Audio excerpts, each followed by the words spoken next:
kesempatan kali ini, saya akan memaparkan tentang laporan kemajuan penelitian dosen pemula BPNBP tahun 2020. Tim pada penelitian ini yang pertama, saya sendiri Latifah Mursida sebagai ketua, yang kedua Dr. Resmi Derni sebagai anggotanya. Judul dari penelitian dosen pemula adalah pengembangan media pembelajaran berbasis Android untuk mata kuliah Praktikum Multimedia dan Internet pada jurusan Pendidikan Teknik Elektronika Universitas Negeri Padang.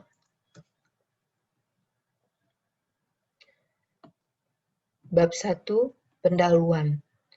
Pada pendahuluan akan berisikan tentang yang pertama latar belakang, yang kedua tujuan penelitian, dan yang ketiga rencana target capaian luaran. 1. Latar belakang. Latar belakang pada penelitian ini berdasarkan atas nilai praktikum mata kuliah Teknik Multimedia dan Internet mahasiswa pada semester Januari-Juni 2019. Dari tabel ini dapat kita lihat untuk dua kode seksi dari mata kuliah Teknik Multimedia dan Internet ini, hanya satu orang yang mendapatkan nilai A pada kode seksi 69 dan 3 orang yang mendapatkan nilai A pada kode seksi 70. Sementara mahasiswa yang mendapatkan nilai kurang dari B+ sampai E- ada 9 orang untuk kode seksi 69 dan ada 6 orang untuk kode seksi 70. Nah, dari tabel ini dapat kita simpulkan masih adanya mahasiswa yang belum mencapai nilai maksimal pada mata kuliah Praktikum Multimedia dan Internet. Presentasi ini menunjukkan bahwa topik pada pertemuan ini dianggap sulit dipahami oleh mahasiswa. Hal ini bisa terjadi karena yang pertama, keterbatasan sumber belajar yang dimiliki oleh mahasiswa. Yang kedua, perbedaan kecepatan daya serap dari mahasiswa itu sendiri. Yang ketiga, kemungkinan keterbatasan waktu pada proses pembelajaran praktikum. Nah, untuk membuat mahasiswa lebih tertarik dan termotivasi dalam proses belajar mengajar dan meningkatkan hasil belajarnya, maka diperlukanlah sebuah pengembangan media pembelajaran, yaitu media pembelajaran yang berbasis atau berbantukan Android. Karena dari hasil observasi di lapangan pada umumnya, mahasiswa sudah memiliki smartphone yang berbasis Android. Namun, penggunaan smartphone ini hanya sebatas sebagai multimedia, sebagai akses media sosial ataupun permainan-permainan game. Tujuan penelitian yang pertama mengembangkan dan menghasilkan media pembelajaran berbasis Android yang valid untuk mata kuliah Praktikum Multimedia Internet. Yang kedua mengembangkan menghasilkan media pembelajaran berbasis Android yang praktis untuk mata kuliah Praktikum Multimedia Internet. Yang ketiga mengembangkan atau menghasilkan media pembelajaran berbasis Android yang efektif untuk mata kuliah Praktikum Multimedia Internet. Kemudian, rencana target capaian luaran. Penelitian ini akan diterbitkan di artikel ilmiah yang dimuat di jurnal Sinta 5, ini masih dalam bentuk draft. Kemudian artikel ilmiah dimuat di proceeding yang berskala nasional, ini dalam bentuk draft juga. Kemudian hasil dari penelitian ini direncanakan berupa produk Android yang akan dihakikan. Kemudian produk Android ini yang digunakan sebagai media pembelajaran direncanakan sebagai produk teknologi yang tepat guna sebagai media pembelajaran pada mata kuliah Praktikum Multimedia dan Internet.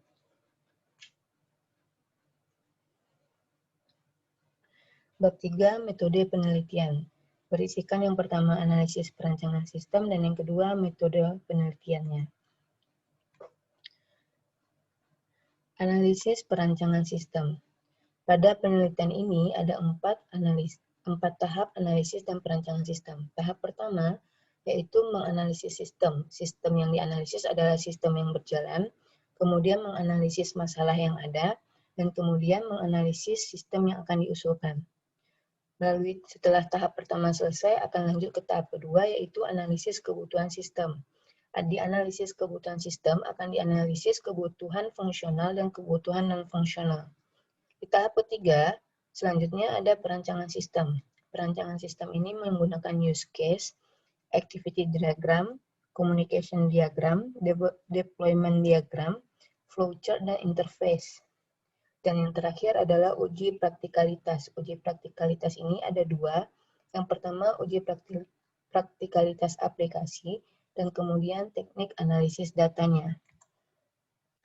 Nah, metode penelitian yang digunakan pada penelitian ini adalah metode penelitian dan pengembangan Research and Development atau R&D.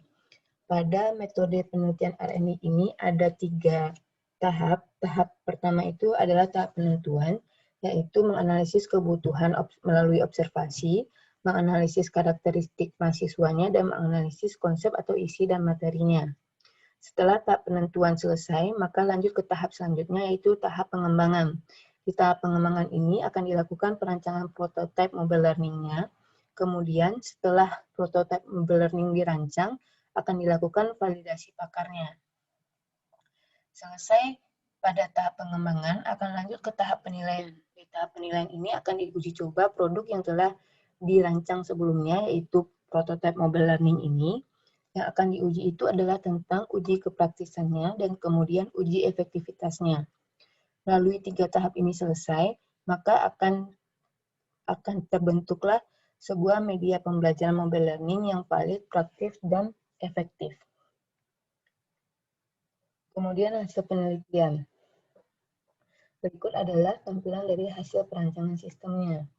Yang pertama, ini adalah gambar splash screen atau halaman cover dari produk Android-nya. Kemudian dilanjutkan dari menu utama. Di menu utama ini, mahasiswa ataupun dosen bisa mengakses LPS, kemudian bisa mengakses materi, kemudian video pembelajarannya, kemudian ada kuis. Dari kuis ini nanti bisa dilihat skornya berapa dan tentang about dari aplikasi ini. Kemudian dilanjutkan, ketika diklik materi, maka akan keluarlah job sheet yang akan dibutuhkan selama praktikum multimedia dan internet. Di sini ada job sheet 1 sampai job sheet 10. Ketika job sheet 1 diklik, maka akan keluar tampilan selanjutnya, ini tampilan berupa job sheet atau lab sheet yang bisa dilakukan praktikumnya oleh mahasiswa.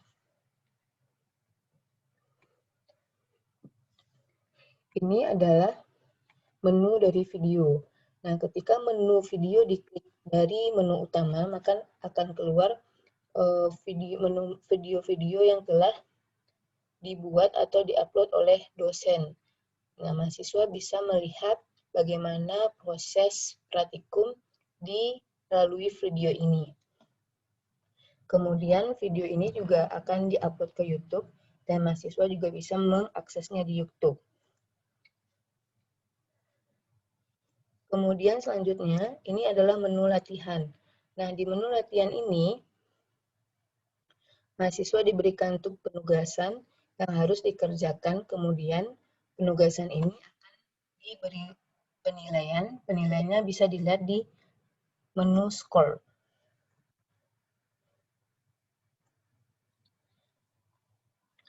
Selanjutnya tentang rencana penelitian selanjutnya. Nah, pada tahap pertama akan melakukan validasi pakar, yaitu validasi tentang materi atau kontennya dan juga validasi tentang IT-nya. Yang kedua akan uji coba produk. Yang ketiga akan dilakukan uji kepraktisan dan efektivitas. Dan yang keempat akan menghasilkan mobile learning yang valid dan praktis dan efektif. Berikut adalah dokumentasi selama proses penelitian, mulai dari diskusi dan perancangan penelitian. Ada diskusi RPS dengan tim dosen, kemudian juga bagaimana diskusi tentang pembuatan video dan materi-materi pada konten pembelajaran berbasis Android.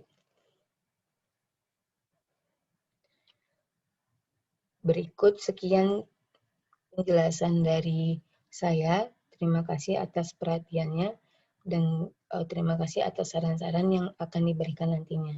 Wassalamualaikum warahmatullahi wabarakatuh.